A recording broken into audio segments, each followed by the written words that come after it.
this girl who is in such a small minority, they wield disproportional power. They're the ones in charge of what gets published. They're the ones in charge of how the media covers it. They're the ones who write a letter to get somebody banned from campus. Most students don't want that. It's the crazy girl stealing the MAGA-Hat, the Triggly Puff. It's this one. This next clip, this segment, a few clips that we actually have. Yes. Some protesters that changed my mind. So every time. Another question of the day to people out there. What do you think the campus climate is like? Do you think that protesters are actually starting to sort of die off? They're becoming an endangered species? That's been my experience. When we were at UT, and we have some more Change My Minds coming up, you can see this here. We were there. We had a productive day. It was mostly pretty civil. And this girl tried to yank someone's MAGA hat off. And you can see her there talking with the police officer. The police actually are getting dangerously close to assault. She unironically used the word triggered with the police officer. Not even a hint. And told everyone that she didn't feel safe there. You can see her saying this here. She doesn't feel safe here. She sought this place out.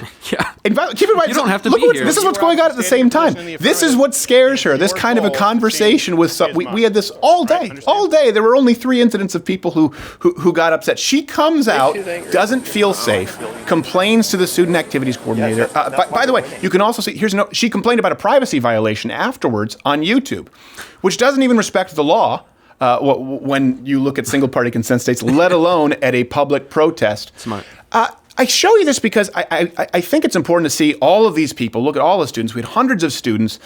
Half of them were left, half of them were right, because a lot of these students right away lined up wanting to discuss these issues and disagree with me or their fellow conservative students. But this girl who is in such a small minority, they wield disproportional power. That's what bothers me. They wield disproportionate power.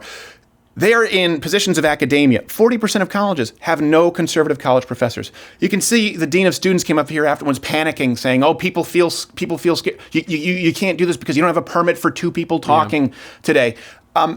It is not. These people don't make up the general student body, but they are the ones who get the media coverage. They are the ones in charge of what gets published. They are the ones in charge of how the media covers it. They are the ones who write a letter to get somebody banned from campus. Most students don't want that. It's the crazy girl stealing the MAGA-Hat, the Triggly Puff. It's this one. But they're the ones who are most motivated to write to campus activities coordinators to get people banned. I show this to you to say it's a good thing.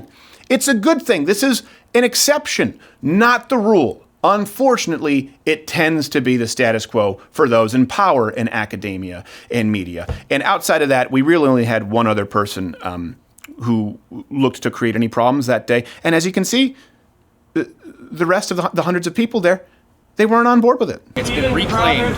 Idiot, changed my mind. What? This place has no room for hate speech.